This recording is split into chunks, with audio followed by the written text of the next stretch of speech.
On Tuesday, we expect the closing arguments in the trial of former Mount Carmel Dr. William Husel. NBC4's Dan Perlman has been covering this case for the very beginning since it broke more than 3 years ago. He's joining us live now from the newsroom with what brought us to this point and what some are calling a surprise end to the trial yesterday. Yeah, Colleen, you know, over the last 3 years, we have seen a lot. Civil lawsuits, criminal charges, with some of them dropped, and a 7-week trial that will soon enter its next phase. Dr. William Husel worked the overnight shift in the intensive care unit at the now closed Mount Carmel West Hospital. He was fired in December of 2018. The State Medical Board of Ohio suspended his license in January.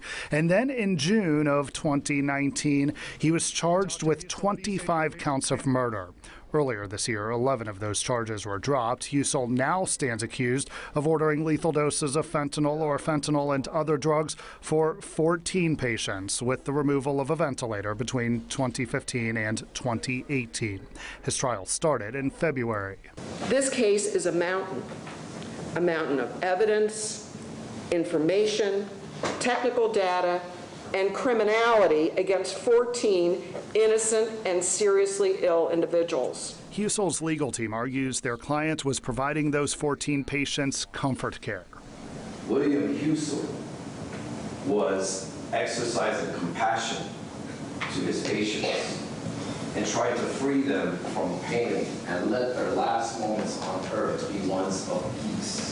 Over the last 6 weeks, the jury has heard from 54 witnesses, 53 of whom were called by the state. Those included doctors, former nurses and pharmacists at Mount Carmel West, and loved ones of some of the patients involved in this case. As the state presented its case, there were opinions shared that the drugs at issue did cause or hasten the 14 patients' deaths. What I would say would be that I would be virtually certain that these people would have lived longer, because I know that they had imposed into their life course a lethal dose of fentanyl, hydromorphone, and benzodiazepine. That as the jury heard this from the one witness called to testify by the defense. You also state that the underlying medical state was the cause of death for these 14 patients.